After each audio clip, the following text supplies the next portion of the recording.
अस्सलाम वालेकुम नाज़रीन, आप देख रहे हैं सोचना होगा। मैं हूं डॉक्टर सजाद बुखारी। इंतखाबात की तैयारियां और उसके साथ साथ आखिरी मराहिल में स्क्रूटनी का अमल भी जारी है और जो उम्मीदवार हैं उनके अपने नॉमिनेशन पेपर की जो स्क्रूटनी हो रही है उसमें भी हम देख रहे हैं कि बड़ी तेज़ी है और काफ़ी गहमा गहमी दिखाई देती है इंतखाबात के हवाले से। और कल बड़ी अहम डेवलपमेंट हुई है रावलपिंडी GHQ में कोर कमांडर कॉन्फ्रेंस का जो एलामिया सामने आया है उसमें chief of army chief general Syed Asim Munir ने इलेक्शन कमीशन को तमाम तर जो ज़रूरियात हैं और जो मतलूबा सहूलत हैं वो फराहम करने का कहा है। और उसके साथ साथ इंतखाबात से कबल जो है वो सीट एडजस्टमेंट के हवाले से भी काम हो रहा है। सियासी जमातें तोड़ जोड़ में भी लगी हुई हैं। नॉमिनेशन पेपर के बाद अब टिकटों की जो तकसीम है उसके लिए भी काफ़ी गहमा गहमी दिखाई दे रही है। बहुत सारी तवक्कुआत हैं, कुछ लोगों की तवक्कुआत पूरी होंगी, कुछ की तवक्कुआत के बरक्स जो है वो रिजल्ट सामने आएगा। लेकिन यहाँ पे एक बात कहना ज़रूरी है कि इलेक्शन कमीशन ऑफ पाकिस्तान की जानिब से जो कोड ऑफ कंडक्ट है जिसका हम जिक्र करते हैं उस पर अमल दरामद सियासी जमातों का और जो उम्मीदवार हैं ये उनकी प्राइम रिस्पॉन्सिबिलिटी होनी चाहिए। क्योंकि हम जब भी आइन की बात करते हैं, उसकी सुप्रीमेसी की बात करते हैं, तो फिर इलेक्शन कमीशन का जो ज़ाब्ता अखलाक है उस पर अमल दरामद भी करना ज़रूरी है और ये सियासी जमातों की जिम्मेदारी है। अब उसमें जो 80 नुकात पर मुश्तमिल ज़ाब्ता है अखलाक है उसमें चंद चीदा नुकात हम आपके सामने रखते हैं। उम्मीदवार फ़ौज, अदलिया और नजरिया पाकिस्तान और इदारों के खिलाफ बयानबाजी से गुरेज करें। सरकारी मुलाजिम किसी भी सियासी जमात या उम्मीदवार की इंतखाबी मुहिम का हिस्सा नहीं बनेगा। सदर, वज़ीर आज़म, चेयरमैन सेनेट, डिप्टी चेयरमैन और ज़िली नाज़मीन भी इस मुहिम का हिस्सा नहीं बनेंगे। कोई जमात भी प्रिंट, इलेक्ट्रॉनिक और सोशल मीडिया पर सरकारी तशहीर नहीं करेगी। झंडे जलाने, पुतले जलाने की इजाज़त भी नहीं होगी। किसी पर ज़ाती तनकीद की इजाज़त भी नहीं होगी। फ़िरका वाराना, कौमियती, मजहबी और ज़ात पर मबनी जज्बात को भी नहीं उभारा जाएगा और उससे इज्तनाब किया जाएगा। तमाम उम्मीदवार और जमातें इंतखाबी एहलकार और सिक्योरिटी एहलकारों से भरपूर ताउन करेंगी। इस पर सियासी जमातें किस हद तक अमल दरामद करेंगे? माजी में ऐसा रहा है कि सियासी जमातों ने कोड ऑफ कंडक्ट की वायलेशन की है और जो ज़ाब्ता अखलाक है उस पर पूरा नहीं उतरी हैं और उस पर फिर उनको पनिश भी किया गया है। क्या वक्त गुजरने के साथ साथ हमारी सियासी जमातें अब उस पुख्तगी और मेच्योरिटी की जाने बढ़ चुकी हैं या इतनी मेच्योर हो चुकी हैं या उम्मीदवार इतने मेच्योर हैं कि वो अब इस ज़ाब्ता अखलाक पर अमल दरामद करेंगे? इसी हवाले से हम बात करेंगे। हमारे साथ स्टूडियोज़ में मौजूद हैं फ़ारूक फैसल खान साहब, तारिक अली विर्क साहब। दोनों हज़रात का बहुत शुक्रिया। सहाफ़ी और तज्ज़ियाकार जो हैं वो बड़े अच्छी तरह इन तमाम उमूर को समझते हैं। वैसे कुछ जो फ़ारूक फैसल खान साहब जो कयास आराइयाँ थी और हमारे हल्के में भी ये बात हो रही थी कि इंतखाबात के हवाले से आर्मी चीफ ने तमाम चीज़ों की वजाहत कर दी और उन्होंने कह दिया कि मतलूबा सहूलत फराहम की जाएगी इलेक्शन कमीशन ऑफ पाकिस्तान को। डॉक्टर साहब, पहली बात तो ये है कि हमें इलेक्शन कमीशन ऑफ पाकिस्तान जो है चीफ इलेक्शन कमिश्नर, उनकी बात पर एतमाद करना चाहिए कि इलेक्शन होंगे। उधर से तारीख अनाउंस हुई, उन्होंने उनके पीछे सुप्रीम कोर्ट ऑफ पाकिस्तान की पूरी कुव्वत जो है वो खड़ी है, हमें उस पर एतमाद होना चाहिए। लेकिन अगर हमें फिर भी शक व शुबा रहा था तो हमें कल वाली जो है अनाउंसमेंट पे जो है ना उस पर एतमाद होना चाहिए। इलेक्शन कब होने थे, क्यों, किसकी वजह से डिले हुए, क्या वजूहात हुई, कौन ज़िम्मेदार है, कौन ज़िम्मेदार नहीं है, ये अब पुरानी बात हो गई। अब इलेक्शन अनाउंस हो चुके हैं, कागजात नामजदगी दाखिल हो चुके हैं और एतराज़ात जारी हैं। कल या परसों लास्ट डेट है उनकी और अगले 10-11 दिन में कागजात नामजदगी वापस और फिर उसके बाद जो है वो इंतखाबी निशान का जो अमल जो है वो उम्मीदवारों को मिल जाएगा और उसके बाद फिर एक मरला इलेक्शन का हो जाएगा।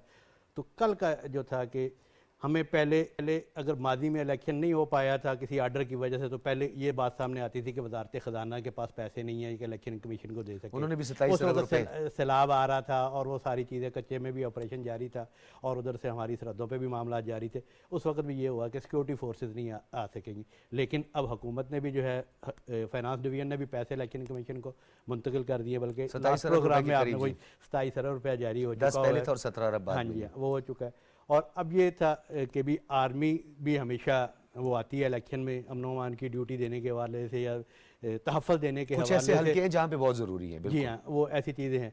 तो कल का जो कोर कमांडर्स का इजलास था उसमें भी जो है ये बात कही गई है और फिर उसकी प्रेस रिलीज़ में भी बड़े वाज़ेह अंदाज में कि जो मुमकिन जो तावन चाहिए होगा इलेक्शन कमीशन को वो इलेक्शन कमीशन को मिलेगा। तो लिहाजा वो तमाम अवहाम जो है वो तो अब हो गए दूर। अब आ जाती है बात ज़ाब्ता अखलाक की कि जब इलेक्शन का प्रोसेस शुरू हो गया, इलेक्शन कमीशन ने एक ज़ाब्ता अखलाक जारी किया और ये एक ऐसा ज़ाब्ता अखलाक है और हमेशा कि जो खुद वो जारी नहीं करते, इसमें तमाम पॉलिटिकल पार्टीज़ की मशावरत भी शामिल होती है। तो इलेक्शन लड़ने के लिए क्या माहौल होना चाहिए, मुझे और आप एक दूसरे को कैसे अकोमोडेट करना है, कैसे एक दूसरे का ख्याल रखना है, क्या कहना है क्या नहीं कहना, तो ये मैंने और आपने जो इलेक्शन लड़ रहे हैं सब ने मिल के आपस में तय किया है। तो फर्ज लेकिन इलेक्शन कमीशन ऑफ पाकिस्तान भी तो कॉन्स्टिट्यूशन को मद्देनजर रख के और जो कॉन्स्टिट्यूशन हमें कहता है उसी को बुनियाद बना के ये तमाम ज़ाब्ते अखलाक जारी करता है। ऑफ कोर्स पाकिस्तान में कोई चीज़ ऐसी, कोई कानून ऐसा नहीं बन सकता जो आइन के मुनाफी हो या हमारे रवायात के मुनाफी हो या चीज़ों के। इल्ज़ाम तराशी की बात है, किसी के निजी मामलात के हवाले से बात है, फिर इसी तरह कौमी अदारों को जो है बदनाम करने के हवाले से उन्हें मलामत करने के। होता क्या है डॉक्टर साहब, आप देखेंगे अगर आप बाज़ार गौर से देखें कि जो पॉलिटिकल पार्टी ज़रा पीछे नज़र आ रही होती है ना, गैस हो जाता है जब घोड़ा मैदान में उतरता है ना, भागता है तो पता लग जाता है कि टांगों में कितनी सांस है तो उसे पता लग जाता है कि भाई शायद मैं इलेक्शन नहीं जीत पाऊंगा। तो आप देखेंगे माजी में भी और आइंदा भी आप देखेंगे वो इन चीज़ों का सहारा लेता है, बयानियों का। वो कहेगा कि जनाब के ये फलाने ने इलेक्शन के ये वायलेट किया, फलाने ने वायलेट किया, या वो खुद करने की अच्छा, कोशिश मैं करता तारिक है। अली विर्क साहब आपकी तरफ भी आऊँगा। फारूक फैसल खान साहब ने कहा कि अब नाच ना आंगन टेढ़ा तो मैं नहीं कह सकता। हम पहले भी ये बात हमेशा करते थे कि जो सियासी जमातें हैं उन भांप लेती हैं, उन्हें पता चल जाता है, या तो उनकी परफॉर्मेंस से उनको अंदाज़ा हो जाता है, या अपने अपने हल्के में एक जेस्चर उन्हें मिल जाता है कि जी अब कामयाबी तो मुश्किल है।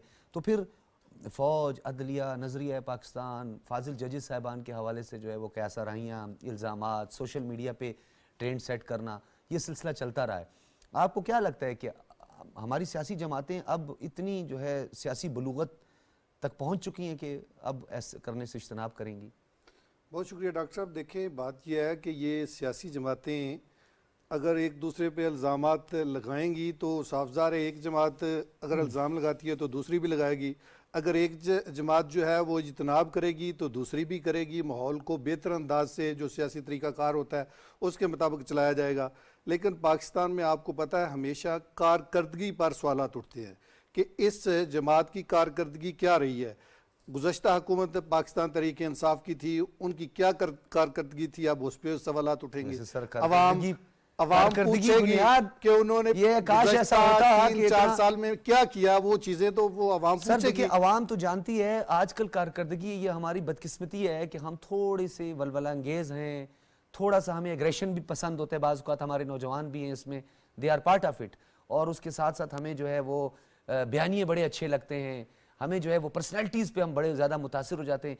आपकी बात अल्लाह करे कि हम आमीन भी कह देते हैं कि हम जो है परफॉर्मेंस बेस्ड पॉलिटिक्स को और परफॉर्मेंस बेस्ड कैंडिडेट जो है उसको देखिए ये कारकर्दगी की बात तो डेफिनेटली होनी है ना, वो तो होती है इलेक्शन में। वो तो हर पार्टी चाहती है कि ये इसकी कारकर्दगी क्या थी, वो अवाम को बताने की कोशिश करती है, और अवाम को भी वैसे पता होता है कि इनकी कारकर्दगी गुज़श्ता 3-4 साल में क्या रही है। लेकिन बहरहाल इसके अलावा जो है वो इल्ज़ाम तराशी की जैसे बात की कि इल्ज़ाम तराशी अक्सर सियासी जमातें इसलिए करती हैं कि वो जब वो देख रही होती हैं कि ये इलेक्शन में हमें कामयाबी नज़र नहीं आ रही तो वो इल्ज़ाम लगाना शुरू कर देती हैं ताकि किसी ना किसी तरह से इलेक्शन को मतनाज़ा बनाया जा सके और आवाम में हमारी भी जो वो उस तरह से नुमाइंदगी है वो रहे। लेकिन बहरहाल ये है कि इलेक्शन के हवाले से इलेक्शन कमीशन का ज़ाब्ता अखलाक मौजूद है। अब आपको बताओ कि गुज़श्ता इलेक्शंस में भी ज़ाब्ता अखलाक के हवाले से जो जुर्माने हुए हैं उसमें बानी पीटीआई जो है उन पे भी जुर्माना हुआ है, वो अभी तक अदा नहीं हुआ। इलेक्शन कमीशन ने हाँ जी बिल्कुल वो उन पे भी हुआ है, और साबिक वज़ीर आला जो KP के हैं उन पे भी हुआ है, मुराद सईद पे भी हुआ, दीगर लोगों पे भी हुआ है। इस हवाले से इलेक्शन कमीशन ने एक लेटर भी लिखा है कि इनके जो बकाया जाता है वो इनसे वसूल किया जाए। बड़ा तारिक अली विर्क साहब बड़ा आम है, जहाँ पनिशमेंट की हम बात करते हैं वो तो हम कानूनी माहिरीन हैं, उन्हीं से बात करेंगे। अभी हम कोशिश भी करते हैं कि कोई कानूनी माहिर हो हमारे साथ, हम उस पर थोड़ी सी बात करें। ज़ाती तनकीद या ज़ात पर मबनी बात से इज्तनाब करने का कहा गया है, ये एक ऐसा पैराग्राफ है। आपको लगता है कि इस पर मिनवान अमल दरामद होगा? नहीं, वैसे तो क्योंकि हमारी जो सियासत है इसमें तो मुश्किल है। लेकिन बहरहाल ये है कि अगर इल्ज़ाम तराशी आप करेंगे, क्योंकि सियासत में तो आम सी चीज़ है इल्ज़ाम तराशी करना एक दूसरे पे, लेकिन ये है कि अगर इल्ज़ाम तराशी से कोई मामलात बेहतर होते हैं तो फिर सियासी जमातें सहारा लेती हैं कि ठीक है ये इल्ज़ाम लगाएं, इसको इस तरह से मुतासर किया जाए ताकि इसकी साख को नुकसान पहुँचे और हम आवाम में बेहतर नज़र आएँ। लेकिन बहरहाल ये है कि ओवरऑल ज़ाब्ता अखलाक के हवाले से जो सियासी जमातें हैं उनको अमल दरामद करना चाहिए ताकि बेहतर अंदाज से जो है वो इलेक्शन सियासी जमातें इलेक्शन लड़ें, ताकि कोई ऐसी सूरत हाल पैदा ना हो जिसमें अमन अमान का ख़तरा हो और इलेक्शन कमीशन के जो ज़ाब्ता अखलाक है उसकी ठीक खिलाफ है। वर्जी हो। अच्छा, फारूक फैसल खान साहब, पहले भी हम बारहा बात कर चुके हैं, उसके कई पहलू हैं, तो हम चाहते हैं आज आप एक नए पहलू के साथ जो है इस पर आप अपना तज्जिया पेश करें। सियासी जमातें, हमारे मुल्क का एक सियासी कल्चर जिस पे हम देखते थे रोटी कपड़ा मकान पे, डेवलपमेंट वर्क पे, या मुल्क को जो है वो एटमी ताकत बनाने पे, ये चीज़ों पर जो है वोट मिला करता था और एक नज़रिया था, और अब भी नज़रियाती जमातें हैं, नो डाउट। अभी नहीं कहते कि अभी बिल्कुल ही नापैद हो चुकी हैं, बिल्कुल ही ख़त्म हो चुकी। आपको लगता है कि अब आने वाले दिनों में हम जो है शख्सियत परस्ती और शख्सियात से ज़रा निकल कर जो है कौम का, मुल्क का और परफॉर्मेंस को देखेंगे? डॉक्टर साहब, आप अपने सवाल में सारी तारीख बयान कर देते हैं कि नज़रियाती सियासत। मैं चाहता हूँ आप उस पहलू पे ना, दूसरे पहलू पे बात करें। मैं उसको छोड़ देता हूँ ना। आपने कहा कि जो नज़रियाती पहलुओं पे हुआ करता था वो अब ख़त्म हो चुका हुआ है, क्योंकि जो भी राइट लेफ़्ट और जो उनके अलमबरदार थे, उन सब का मकसद जो है वो बेसिकली फ़लाह इंसानियत और इंसान की जो है उसकी बहबूद थी। आप चाहे उस वक्त तो राइट वालों का कोई और प्रोग्राम था, लेफ़्ट वालों का कोई और प्रोग्राम था, लेकिन एंड यही आता है कि सिटीज़न जो भी है, जो शख्स है, फ़र्द है, उसमें बेहतरी आए। अब क्या है? अब मामला आप कह रहे हैं कि आया नज़रियात पे होगा या अफराद पे या कारकर्दगी पे। बदकिस्मती से हम कह सकते हैं कि ना सिर्फ पाकिस्तान, हम अगर अपने पूरे खित्ते की तरफ देखें, बर्रे सगीर की तरफ देखें, तो बर्रे सगीर पूरा जो है ना वो अफराद के गिर्द घूमता है। वो गो के उस फ़र्द के सियासी नज़रियात में भी उसमें कोई ना कोई मुताबिकत होती है, लेकिन नज़रियात में प्लस उसकी शख्सियत। अगर हम पीपल्स पार्टी में देखते हैं तो हमें इस वक्त भी जो वोटर है वो शायद प्रोग्राम से ज़्यादा भुट्टो फैमिली के साथ जो है वो लॉयल नज़र आएगा। Same is the case with Noon league, same is the case with अपना इमरान खान PTI। तो मेरा नहीं ख्याल कि लोग जो है जिस तरीके से फजा बन रही है, जमहूरी तकाजे कहाँ गए? जमहूरी देखिए, जमहूरी तकाजे कहाँ गए, उसमें तो ये चीज़ें नहीं है। पावर पॉलिटिक्स जो है वो हमारी जमहूरियत में ये चीज़ें नहीं है, पावर पॉलिटिक्स नहीं है, नोटेबल्स नहीं है। पावर पॉलिटिक्स को जमहूरियत कहा जा रहा है और उसके जो मेन पिलर्स हैं वो पावर पॉलिटिक्स में अपनी पॉलिटिक्स कर रहे हैं, और अवाम जो है उस जमहूरियत के नाम पर उन रहनुमाओं के पीछे हैं। ये जो वोट दे रहा है, देखें, जो वोट दे रहा है ये उसका फ़र्ज़ है कि वो अपनी मंशा बताए। ये नहीं हो सकता कि इस इलेक्शन में जो हम कह रहे हैं कि यार सारे उसी तरह हैं, तमाम लोग, नज़रियाती लोग भी यहाँ पे मौजूद होंगे, इसमें इलेक्शन लड़ रहे होंगे, कारकर्दगी वाले भी लोग लड़ रहे होंगे, उनको देख के मद्देनज़र रखते हुए अगर आप फिर दोबारा उसी चीज़ पे बैक टू स्क्वायर वन, जमहूरियत इधर रवैये के नाम है। देखें, आज कितने दिन रह गए हैं इलेक्शन में, क्या किसी पार्टी ने, एक जमात इस्लामी के अलावा किसी पोलिटिकल पार्टी ने अपना मंशूर दिया कि हम इलेक्शन में करेंगे? वो एजेंडा है, वो चले जी, एजेंडा को भी मान ले, ये बहुत अच्छी बातें हैं कि ठीक है 300 यूनिट आप बिजली फ्री करेंगे। कैसे देंगे आप? IMF के साथ तो आप ये बात हम पहले भी कह चुके हैं। जो वादे, अच्छा, ये पाकिस्तान इस्तेहकाम पाकिस्तान पार्टी भी यही कह रही है। गलत कह रही है। देखिए ना, लोगों को बेवकूफ बनाया जा रहा है, जब खुद आपको पता है कि आप। मैं चाहता हूँ इस पे बात करते हैं। हाफिज एहसान खोखर साहब इस वक्त हमारे साथ टेलीफोन लाइन पर मौजूद हैं, किसी तारुफ के मोहताज नहीं है, मुल्क के मुमताज माहिर कानून है। हाफिज साहब, बहुत शुक्रिया। जी डॉक्टर साहब, बहुत शुक्रिया। बहुत शुक्रिया हाफिज साहब। 80 नुकात पर मुश्तमिल ज़ाब्ता अखलाक, अगर हुई वायलेशन तो क्या पनिशमेंट होगी सर? माजी में कितनी पनिशमेंट होती रही है? क्योंकि हमें लग रहा है कि कुछ पॉलिटिकल कल्चर हमारा ऐसा है कि उसमें कुछ ऐसे नुकात हैं जिस पर अनफॉर्चुनेट कहते हैं कि शायद उसकी वायलेशन हो। किस तरह की पनिशमेंट होगी और ज्यादा से ज्यादा जुरिस्डिक्शन में इलेक्शन कमीशन ऑफ पाकिस्तान के क्या आता है? देखें, बिस्मिल्लाहिर्रहमानिर्रहीम। डॉक्टर साहब, आपका बहुत शुक्रिया। हर इलेक्शन जब होता है इस मुल्क के अंदर तो एक कोड ऑफ कॉन्डक्ट जो है वो इलेक्शन कमीशन ऑफ पाकिस्तान जारी करता है, और वो कोड ऑफ कॉन्डक्ट के अंदर बड़ी जेन्युइन चीजें होती हैं कि आप जो है एज ए कैंडिडेट और एज ए पॉलिटिकल पार्टी, आपकी ये रिस्पॉन्सिबिलिटी है कि जो इलेक्शन का एनवायरनमेंट है उसको रखते हुए एक दूसरे की रिस्पेक्ट की जाए, हेटेड स्पीच न की जाए, जो नेशनल सिक्योरिटी के इंस्टीट्यूशंस है उनके खिलाफ ना बोला जाए, आपके जो जुडिशियल इंस्टीट्यूशंस है उनके खिलाफ ना बोला जाए। उसके बाद ये है कि जो पार्टीज के मुतालिक एक बैलेंस किस्म का व्यू रखा जाए ताकि सोसाइटी या मुल्क के अंदर जो है वो एक टॉलरेंस के मुताबिक एक बड़ी कैंपेन जो है उसका रिजल्ट्स निकले। अब आपने देखे है कि उसके ऊपर इलेक्शन कमीशन ऑफ पाकिस्तान गाहे बगाहे कुछ वायलेशंस भी लगाता है, और जब वायलेशंस करता है तो कभी फाइन्स कर देता है, कभी वो संश्योर कर देता है उस चीज के अंदर, लेकिन वो बुनियादी तौर पे कॉशंस होते हैं कि आप एक रिस्पॉन्सिबल पार्टी या एक रिस्पॉन्सिबल कैंडिडेट है, आप उसको फॉलो करना चाहिए। और ये पाकिस्तान के अंदर हिस्ट्री है। लेकिन बदकिस्मती की बात यह है कि हमारी पॉलिटिकल पार्टीज जो हैं या हमारे कैंडिडेट्स जो हैं, जिस तरह इसमें भी आया होगा कि एक्सपेंडिचर्स पे भी आपकी बात आई होगी, फिर वो पोस्टर साइज है उससे ज्यादा नहीं आना चाहिए, फिर उसके बाद ये है कि आपकी कैंपेन जो है उसके अंदर ऐसी कोई चीज नहीं आनी चाहिए कि जिससे जो है वो आप कुछ सेक्टेरियन किस्म का या आप एक बरादरी सिस्टम जो उसको प्रमोट करें। तो ये एक जनरल एक चीजें अच्छी है election commission of Pakistan, but बुनियादी चीज ये है कि इलेक्शन कमीशन ऑफ पाकिस्तान की जो मॉनिटरिंग का सिस्टम है उसको इफेक्टिव होना चाहिए। और जो डिस्ट्रिक्ट लेवल पे इनके इलेक्शन कमिश्नर्स हैं उनका काम ये है कि जो ही अगर वो चीज उनके नॉलेज के अंदर आए उसके ऊपर प्रॉम्प्ट एक्शन करें। और अगर अच्छा, एलिजिबिलिटी को चैलेंज किया जा सकता है किसी कैंडिडेट के खिलाफ? कोई कैंडिडेट जो है वो उसकी एलिजिबिलिटी को चैलेंज कर सकता है इन नुकात की बुनियाद पर? देखिए, चीज ये है कि कंप्लेंट तो की जा सकती है। जो क्वालिफिकेशन या डिसक्वालिफिकेशन का मामला जो है वो तो रिटर्निंग ऑफिसर के पास है, और जब वो स्क्रूटनी मुकम्मल हो जाती है तो उससे आगे वो बात तो नहीं जाती। लेकिन इसके अंदर ये है कि जो आप कंप्लेंट्स करते हैं या ऐसी आपकी मैल एडमिनिस्ट्रेशन वाली चीजें आते हैं तो उसको आप कंप्लेंट्स के सूरत में अंदर कर सकते हैं और उसके ऊपर फाइन जो है वो किया जा सकता है। लेकिन एज ए कैंडिडेचर जो है वो आपको डिस्क्वालीफाई नहीं किया जा सकता because of certain code of conduct. लेकिन अगर आप उससे ज्यादा लिमिट्स के अंदर जाते हैं तो डेफिनेटली जो है वो आर्टिकल 62 या 63 जो है वो तो परमानेंट एक चीज है कि अगर आप उसको वायलेट करते हैं तो उस वायलेशंस के अंदर जो चीजें हैं उसका एक सीरियस लीगल कॉन्सिक्वेंस है। बट जनरली होता यह है कि इलेक्शन कमीशन ऑफ पाकिस्तान जो है वो वार्न करता है, कॉशन करता है, और वो एक जो मिनिमम स्टैंडर्ड है उसको मेंटेन करने की कोशिश करते हैं। और यही एक मुनासिब बात है, चूंकि कैंपेन्स के अंदर जो है बहुत सारी चीजें चल रही होती है। आपको नहीं लगता हाफिज साहब कि इलेक्शन कमीशन ऑफ पाकिस्तान को थोड़ा सा सख्त इस हवाले से जो है वो रखना चाहिए ताकि दोबारा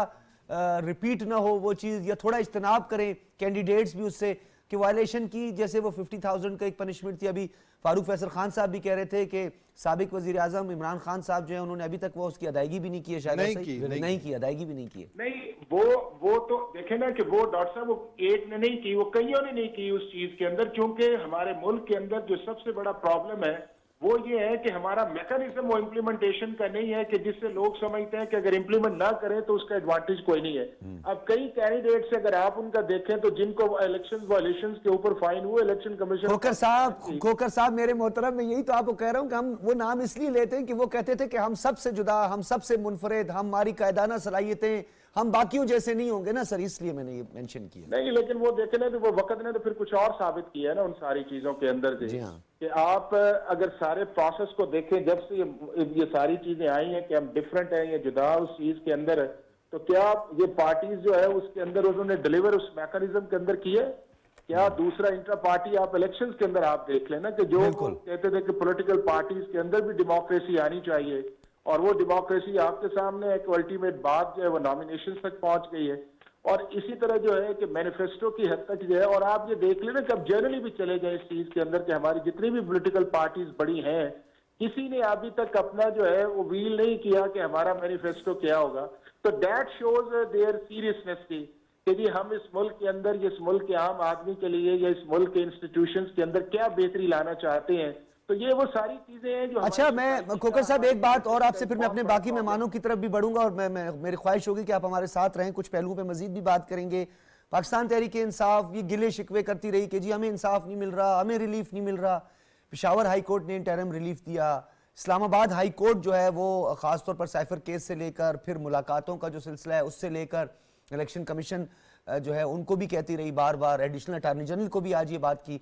तो आपको नहीं लगता कि पाकिस्तान तहरीक इंसाफ जो है वो धूल झोंकती है, बाज़ औक़ात जो है वो झूठ का सहारा लेती है, और हम सब, क्योंकि मैं ये नहीं कह रहा, ये उम्मीद तौर पे ये तासुर नजर आ रहा है कि अदालतों से तो बहुत रिलीफ मिल रहा है। डॉक्टर साहब बात यह है कि पाकिस्तान की जितनी भी पॉलिटिकल पार्टीज इन बशमूल जिसका आपने जिक्र किया है, हमने अपने जो बहुत सारे मामलात थे जो अपने लेवल पे रिजॉल्व करने चाहिए थे, जब हम उन्हें अदालतों के अंदर लेके गए हैं तो अदालतों के अंदर अगर हमें सूट करता है तो हम कहते हैं इससे बेहतर अदालत कोई नहीं है, रूल ऑफ लॉ इससे बेहतर हो नहीं सकता, सुप्रीमेसी ऑफ द कॉन्स्टिट्यूशन इससे आगे हो नहीं है।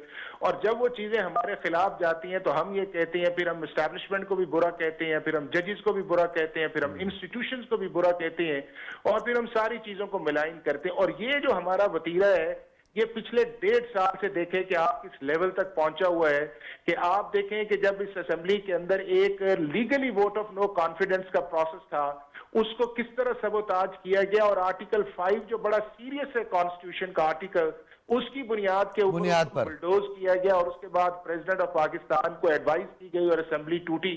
फिर उसके बाद देखें कि जब वो असेंबली डिसॉल्व करके सुप्रीम कोर्ट ऑफ पाकिस्तान ने रिस्टोर किया तो फिर सुप्रीम कोर्ट ऑफ पाकिस्तान को कहा गया कि आपने रात को अदालतें लगाई हो। भी अगर रात को अदालत ना लगाते तो करते क्या उस चीज के अंदर। फिर आप पंजाब के इलेक्शन देख लें, सूरत-ए-हाल गवर्नर्स की, फिर उसके बाद केपीके, फिर उसके बाद आप देख लें 63A के अंदर जो है, तो ये एक सारी कंट्रोवर्सी है जिसने इस मुल्क को जकड़ के रखा हुआ। इन पॉलिटिकल पार्टीज के जो पॉलिटिकल क्वेश्चंस है जब वो रिजॉल्व नहीं करते हैं तो फिर आप हाफिज साहब हमारे साथ रहे। फारूक फैसल खान साहब, जो खोखर साहब ने बात की है, ये क्यों अनफॉर्चुनेट ऐसा होता है कि जब हमारे हक में कोई फैसला, क्योंकि कानून लॉ या हमारी अदालतें जो हैं वो शवाहिद की बुनियाद पर, हकायक की बुनियाद पर, कॉन्स्टिट्यूशन के मुताबिक जो आपका फंडामेंटल, आपका बेसिक राइट उसको न सिर्फ प्रोटेक्ट करती हैं बल्कि आप उसके बेनिफिशरी भी होते हैं। लेकिन ये ज़रूरी नहीं है कि दोनों फरीकैन को जो है वो एक जैसा रिजल्ट मिले। डॉक्टर साहब, इशू ये है कि हम जब सियासत पर डिस्कस कर रहे होते हैं या सियासी गुफ्तगू कर रहे होते हैं, सियासी कारकुनान में बैठे हों या लीडरान के दरमियान बैठे हों, जब वो आपस में सारे गुफ्तगू कर रहे होते तो वहाँ पे बड़ा एक मरगूब मौजू हमेशा यही होता है कि दीगर अदारे जो है ना वो सियासत में मुदाखलत करते हैं और उसमें बहुत सहूलत से हम इस्टेब्लिशमेंट का भी नाम लेते हैं, हम अदलिया का भी नाम लेते हैं, उन्हें कसूरवार भी करार देते हैं। लेकिन कोई पॉलिटिकल पार्टी अपने यहाँ कोई ऐसा उसने कभी मुज़ाकरा नहीं कराया, किसी पॉलिटिकल पार्टी ने पॉलिटिकल वर्कर से या अपने जो एक्टिविस्ट हैं उनको कभी आपस में मुख्तलिफ ख्याल जो लोग हैं उनको आपस में नहीं बैठे ना बैठाया कि भाई जो हमारे मसाइल हैं, जो हल तलब मसाइल है, वैसे तो पार्लियामेंट फोरम है ना, मैं ज़रा इसे और ब्रॉडर बेसिस पे जब आप पॉलिटिक्स की बात करते हैं, पॉलिटिकल पार्टीज़ की बात करते हैं, कहीं ये मुबाहिसा नहीं होता है, कहीं ये बात नहीं होती कि यार जो हमारे इश्यूज़ हैं, जो सियासत को दरपेश है, सियासत को अगर पार्लियामेंट को अदलिया से मामला दरपेश हैं, इस्टेब्लिशमेंट से मामला दरपेश है, उस वक्त हम क्यों जागते हैं जब हमारे सर पर पड़ती है। जब हमारे सर पर नहीं पड़ती उस वक्त हम लोग ये सारे पॉलिटिशियंस क्यों नहीं बैठते। तो यही वो वजह है कि जब ये खुद बैठ के अपनी चीज़ें रिजॉल्व नहीं करते, नाम जमहूरियत का लेते हैं। ये कहा जाता है कि सिर्फ मेरी बात मुकम्मल, आर्गूमेंट मुकम्मल हो लेंगे कि बात लेते हैं जमहूरियत की, बात जमहूरियत की करते हैं हम, लेकिन ज़हनी तौर पर जो है वो आमराना ज़हन रखते हैं। कोई भी हुक्मरान जो आता है ना वो कहते हैं कि जो मैं कर रहा हूँ, जो मेरे मुंह से लफ्ज़ निकला वही कानून कह सकते हैं, थोड़ा बहुत कहीं ना कहीं हम सुप्रीमिस्ट हो जाते हैं। मेरे मुंह से निकलने वाला लफ्ज़ या मैंने जो हुक्म दिया है अदलिया उसी तरह फैसला करे। जब उस तरीके से फैसला नहीं होता, हम हुकूमत में नहीं भी है तो हम कहते हैं जी अक्सरियत हमारे पास है, 70% हमारे पास है। हाँ। ये वो रवैया है लीडरान, रवैयों में थोड़ी सी तब्दीली जरूरी जब आप अथॉरिटेरियन बन जाते हैं कि जनाब मैं सही हूँ, मैं ही हरफे आखिर हूँ, मेरे मुंह से जो निकला, फिर ना हम किसी भाई वो जो चीफ जस्टिस हैं, वो जो जस्टिस हैं कानून पढ़ के कानून और आइन के मुताबिक फैसला कर रहे हैं। अथॉरिटेरियन रूल कामयाब पाकिस्तान में पहले भी कभी नहीं हुआ है। तारिक अली विर्क साहब एक बड़ी अहम बात की है और अभी जो कहा जा रहा है कि जी एक मेरे साथ ऐसा हो रहा है, एक हमारे साथ ऐसा हो रहा है। 2008 के इलेक्शन में भी एक साबिक वज़ीर आज़म है, उनको मौका नहीं मिला, उनको इलेक्शन लड़ने के लिए उनकी राह में रुकावटें पैदा की। 99 में क्या हुआ, 2003 में क्या हुआ, फिर उसके बाद 2017 में क्या हुआ।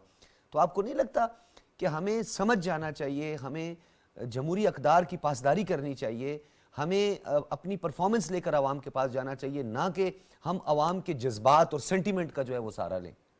देखिए जी डॉक्टर साहब, बात यह है कि जब सियासी जमातें आपस में नहीं बैठती तो फिर ये अदालतों में जाती हैं। जब अदालतें फैसला करती हैं तो बाद सियासी जमातें उस पर एतराज़ करना शुरू कर देती हैं कि जी ये फैसला ऐसे नहीं होना चाहिए। जो लोग कह रहे थे कि हमें लेवल प्लेइंग फील्ड नहीं मिल रहा था, उनको देखे कि सुप्रीम कोर्ट ने उनको रिलीफ दिया कि इलेक्शन कमीशन को कहा कि इनके साथ हमारे जो उम्मीदवारों के कागजात छीने जा रहे हैं और सबसे ज्यादा उम्मीदवार उसी सियासी जमात के हैं। अब देखें हर तरह से शावरा हाई कोर्ट से भी इनको जो है रिलीफ मिला, इलेक्शन कमीशन के फैसले के खिलाफ जो है बल्ले का निशान उनका बहाल कर दिया गया।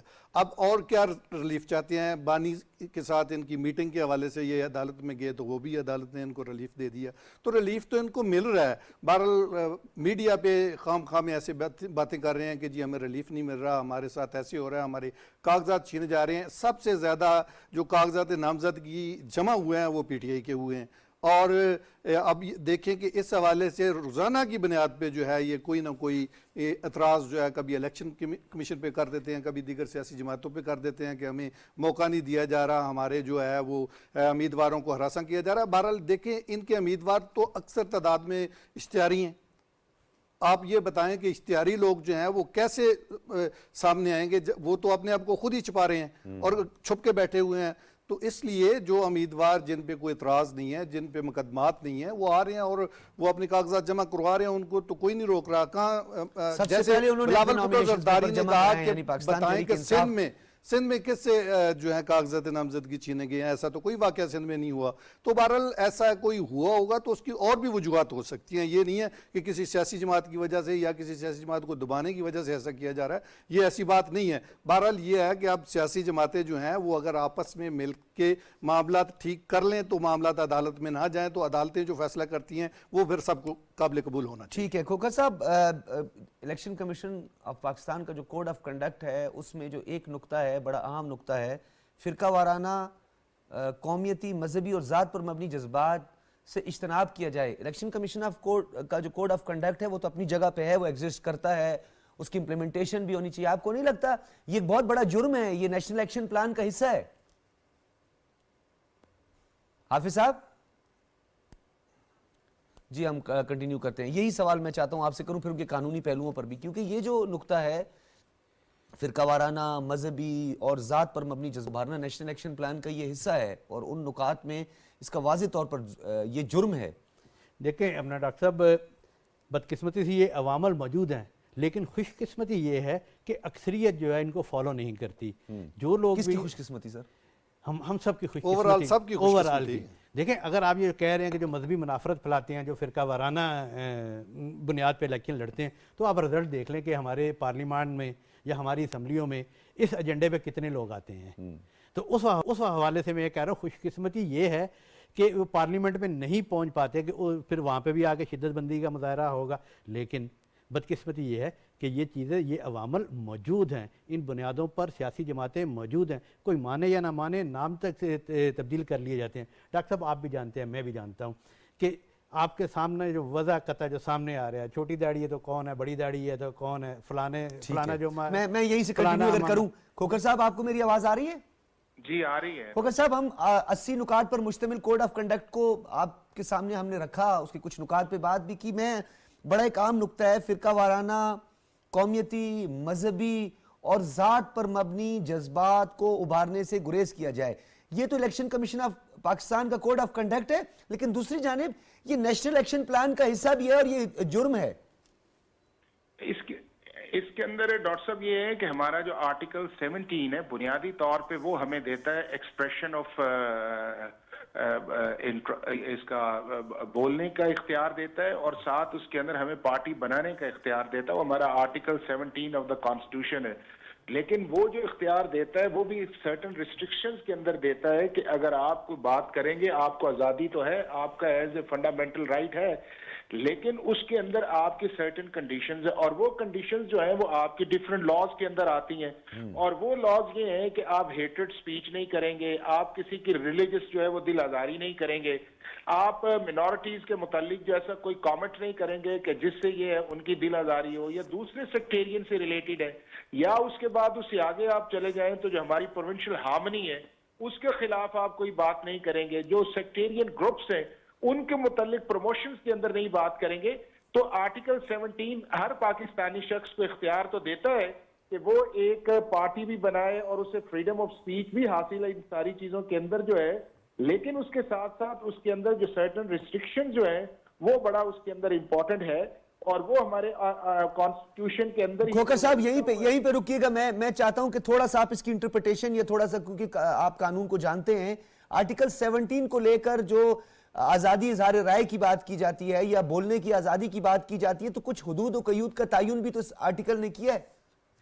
बिल्कुल किया है। देखिए, दो आर्टिकल्स हैं। एक हमारा आर्टिकल जो है वो डील करता है जिसके अंदर ये है कि आपका जो जिसकी तरफ मैंने इशारा किया है कि जिसके अंदर फ्रीडम ऑफ एसोसिएशन है कि आप पार्टी बना सकते हैं, और दूसरा उसके अंदर जो है कि फ्रीडम ऑफ स्पीच जो है जिसका आर्टिकल 19 है। अब वो 19 जो है उसके अंदर जो है बड़ी क्लियरली रिस्ट्रिक्शन जो है, नंबर 1 उसके अंदर ये है कि आप कोई ऐसा काम या ऐसी बात नहीं करेंगे जो ग्लोरी ऑफ इस्लाम के खिलाफ हो। नंबर 2 उसके अंदर ये है कि पाकिस्तान की इंटेग्रिटी, सिक्योरिटी और डिफेंस ऑफ पाकिस्तान जो है उसके अंदर जो है वो कोई ऐसी बात नहीं करेंगे कि उससे हो। तीसरा उसके अंदर ये है कि जो आपके फॉरेन स्टेट्स के साथ रिलेशंस जो है उसके अंदर आप ऐसी कोई बात नहीं करेंगे कि जिससे आपका ये लगे कि आप अपने मुल्क को उस मुल्क के खिलाफ खड़ा करना चाह रहे हैं। फिर उसके आगे आपका पब्लिक ऑर्डर है। फिर और यहाँ कहा जा रहा है साइफर कुछ भी नहीं है। उसके बाद ये है कि डिसेंसी है, मोरालिटी है, और उसके बाद ये है कि आप कोई ऐसा बात नहीं करेंगे कि जिससे किसी को इंसाइट किया जाए किसी ऑफेंस के लिए, कि आपकी तकरीर या आपकी स्पीच जो है उससे इंसाइटमेंट आए, जो हमारे मुल्क का बहुत बड़ा मसला है। और फाइनली उसके अंदर ये है कि कंटेम्प्ट ऑफ कोर्ट है। तो ये सारी चीजें जो है हमारे आर्टिकल 19 जो है। सरकारी मुलाजिम खोकर साहब किसी सियासी जमात के उम्मीदवार की मुहिम नहीं चला सकेगा, जरा इसकी भी थोड़ी सी वजाहत कीजिए। अगर सरकारी मुलाजिम हुआ, कॉर्नर मीटिंग, उसके मोहल्ले में कोई आ गया, उसके साथ बैठ गया या 2-4 कदम चला गया, तो ये भी वायलेशन होगी। बिल्कुल वायलेशन। देखें ना, सरकारी मुलाजम तो जो है, देखें सरकारी मुलाजम तक तो इस हद तक रिस्ट्रिक्शन है, अगर वो रिटायरमेंट होकर ले लेता है तो उसके 2 साल बाद तक वो किसी पॉलिटिक्स में हिस्सा नहीं लेता। तो अगर एक रिटायर्ड शख्स 2 साल तक किसी में हिस्सा नहीं ले सकता, तो वो किस तरह हो सकता है कि एक सर्विंग एम्प्लॉय जो है वो गवर्नमेंट ऑफ पाकिस्तान का हो, और पाकिस्तान के पॉलिटिकल प्रोसेस के अंदर या पाकिस्तान के अंदर जो एक सोशल मीडिया का एक सिलसिला है उसके अंदर आके जो है वो एक किसी पॉलिटिकल पार्टी की साइड ले।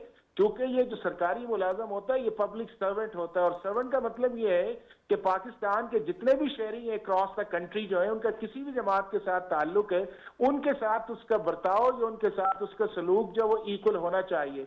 लेकिन पाकिस्तान के अंदर एक ऐसी चीज अब ट्रेंड चल पड़ा है कि हमारी जो पॉलिटिकल पार्टीज हैं उसके अंदर सर्विंग एम्प्लॉयज भी गए हुए हैं, और स्पेशली जो है वो एक बहुत बड़ा एक कैंपेन मूव करते हैं। इसको मुतलका डिपार्टमेंट जो है उसको स्टिक देना चाहिए, और इस चीज के अंदर जो है डिसिप्लिनरी एक्शन जो है लेने चाहिए कि पाकिस्तान का कोई भी शख्स जो है, चाहे वो प्रोविंशियल गवर्नमेंट का मुलाजम है, चाहे फेडरल गवर्नमेंट का है, चाहे आपकी किसी रेगुलेटरी बॉडी का है, चाहे एक आपने मुझे नुक्ता दिया है, मैं इस पे मजीद भी बात करूंगा। बहुत बहुत शुक्रिया के अंदर हिस्सा न ले। जी, बहुत बहुत शुक्रिया हाफिज एहसान खोकर साहब। बल्कि एक बड़ा डिसिप्लिनरी एक्शन के हवाले से बड़ा एक अच्छा उनका नुक्ता सामने आया है। सियासी के अंदर भी तो एक डिसिप्लिनरी एक्शन होता है। सियासी जमातों का जैसे इंटर पार्टी इलेक्शन हुआ है तो पार्टियां भी जो है डिसिप्लिनरी एक्शन लेती हैं, लेकिन हमने ये देखिए हमारी सियासी जमातें जब बहुत कोई एक्सट्रीम पे चला जाए तब जाके ये डिसिप्लिनरी एक्शन लिया जाता है। अगर बर वक्त और इस तरह के मामला जो बहुत जाके आगे गंभीर शक्ल इख्तियार कर सकते हैं, अगर बर वक्त ले लिया जाए।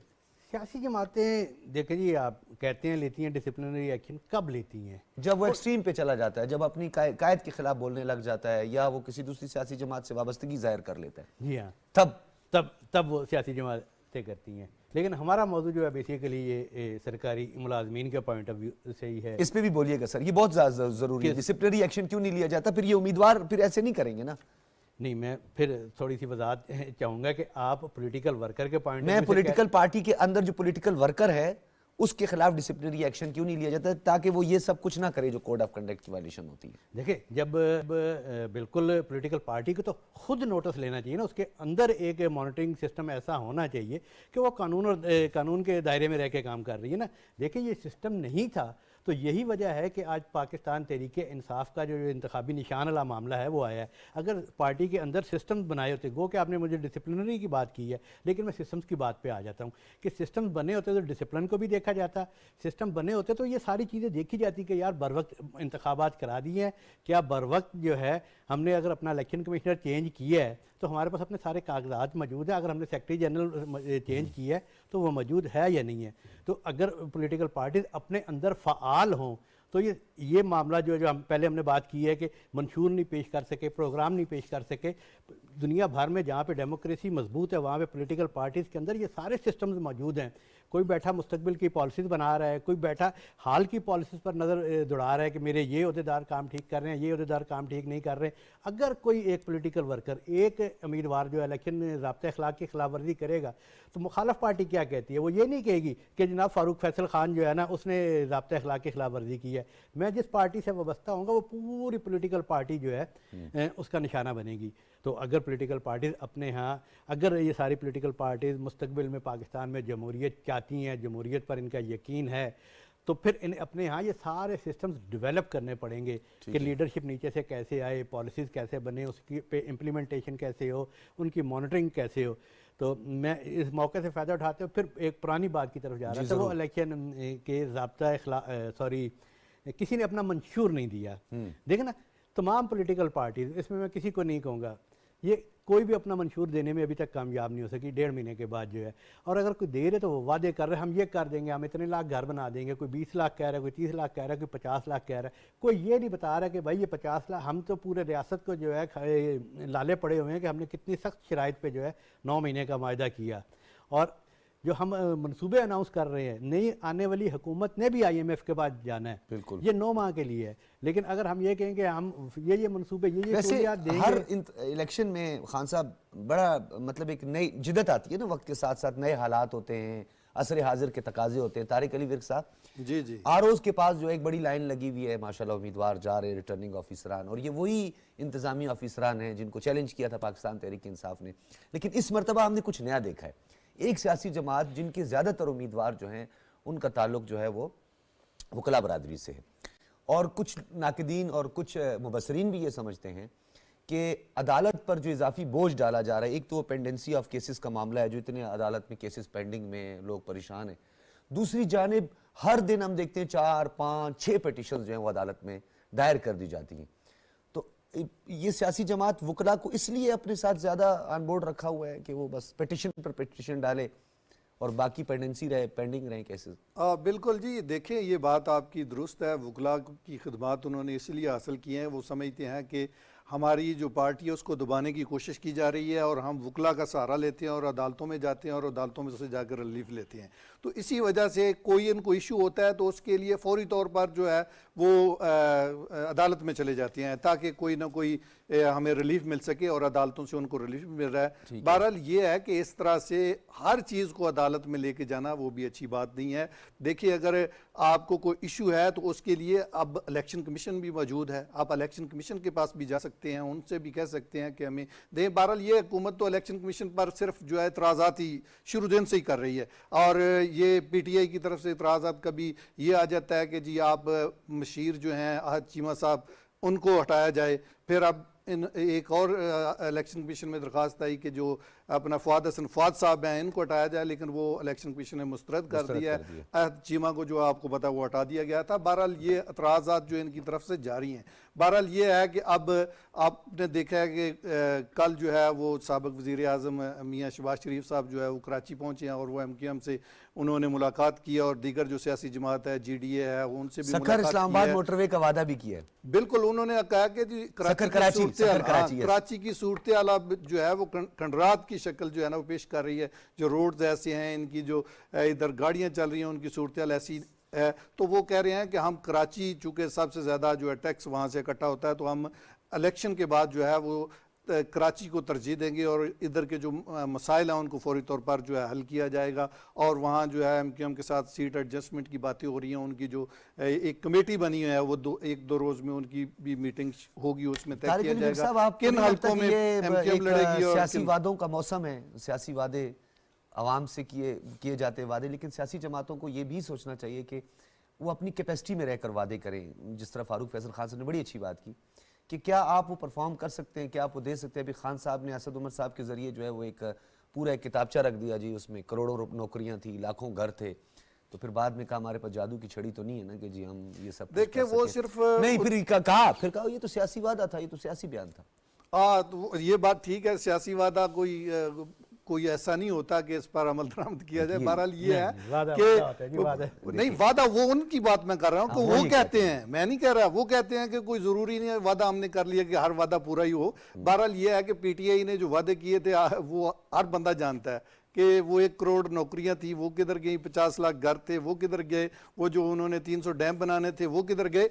बहरहाल ये है कि कोई भी पार्टी जो है वो जब इलेक्शन में जाती है तो वो जो वादा वही करना चाहिए जिस पर वो अमल दरामद भी कर सके, जो पूरा भी कर सके। बहरहाल दीगर सियासी जमातों ने इस तरह के वादे पहले नहीं किए थे जो इतने बड़े अरबों रुपए आएंगे, करोड़ों नौकरियां हम देंगे, कहां से लोग यहाँ देंगे? नौकरियां करने के लिए आएंगे, बाहर से यहाँ लोग कोई नहीं इधर जाएगा। आएंगे, हमारे पासपोर्ट की जो है वो बहुत वैल्यू होगी। बहरहाल होनी भी चाहिए थी, इसमें कोई शक नहीं, अगर काम करते तो मे भी होती भी, लेकिन ये है कि वादा वही होना चाहिए जिस पर अमल दरामद हो। पाकिस्तान में आप देखें अभी सियासी तौर पे क्या हालात हैं कि सियासी इस्तेहकाम की ज़रूरत है, माशी मामलात इतने ख़राब हो चुके हैं कि उसके हवाले से बहुत काम करने की ज़रूरत है। इसलिए अब जो पाकिस्तान मुस्लिम लीग नून है या पाकिस्तान पीपल्स पार्टी है वो कोशिश कर रहे हैं कि अब आने वाले दौर में जो है ना पाकिस्तान की बेहतरी के लिए सोचा जाए, ना कि एक दूसरे पर इल्ज़ामात लगाए जाएं। चूँकि पाकिस्तान के माशी मामलात ऐसे हैं, पाकिस्तान के माशी मामलात को बेहतर करने के लिए ऐसी हिकमत अमली बनाने की ज़रूरत है ताकि आने वाले वक्त में जो है पाकिस्तान बेहतर हो सके और बेरोज़गारी का खात्मा हो सके, महंगाई का खात्मा हो सके, दीगर जो मसाइल हैं वो हल हो सके। बहुत शुक्रिया तारिक अली विर्क साहब, फारूक फैसल खान साहब, हमारे साथ हाफिज़ एहसान खोकर साहब मौजूद थे। आप तीनों हज़रात का बहुत शुक्रिया। नाज़रीन, गो के ख़त अपनी जगह पे, क्या सराहियाँ अपनी जगह पे, सियासी जमातों की तरफ से किए गए वादे अपनी जगह पे, लेकिन उमूमी तौर पर आइनी तकाजा पूरे होने जा रहा है और ये एक कॉन्स्टिट्यूशनल रिक्वायरमेंट है कि फ्री एंड फेयर इलेक्शन का इनेकाद इलेक्शन कमीशन ऑफ पाकिस्तान और उसके साथ जो मुतल्लिका इदारे हैं वो उसको यकीनी बनाएं। और इस हवाले से तमाम तर कोशिशें, इक़दामात किए जा रहे हैं। नकाइस, कुछ गलतियाँ, कुछ खामियाँ डेफिनेटली होती हैं, 100% तो कुछ भी नहीं होता, लेकिन सारी सियासी जमातों को मिलकर इस आइनी तकाजे को न सिर्फ पूरा करना है बल्कि इसके अंदर जो फ्लॉज हैं उनको दूर करना है, ख़ुद वायलेशन नहीं करनी है कोड ऑफ कंडक्ट की, और शफाफ इंतखाबात को यकीनी बना के इसको एक सरगर्मी के तौर पर, इसको एक एक्टिविटी के तौर पर लेकर, ना कि इसको ज़ाती रंजिश, अना, ज़िद और लड़ाई और इस हद तक पहुँचा दिया जाए कि कल एक दूसरे से हाथ मिलाना भी बहुत मुश्किल हो जाए। ये जमहूरियत नहीं है। डेमोक्रेसी जो है, हाँ किसी की अपनी मर्ज़ी है, अपनी मर्ज़ी की इंटरप्रिटेशन कर दें कि ये जमहूरियत है, जमहूरियत में जो है सियासत के सीने में दिल नहीं होता, या सियासत इंतखाबी मुहिम के दौरान की हुए कोई वादा जो होता है वो नाउज़ुबिल्ला कोई हदीस या कोई तहरीर ऐसी नहीं है कि जिस पे लाजमी अमल दरामद करना है। लेकिन बहैसियत मुसलमान, बहैसियत इंसान भी मैं ये कहूँगा कि आप जब किसी से वादा करें सोच समझ के करें, वो वादा करें जिसे आप पूरा कर सकें। इजाज़त दीजिए, अल्लाह हाफ़िज़।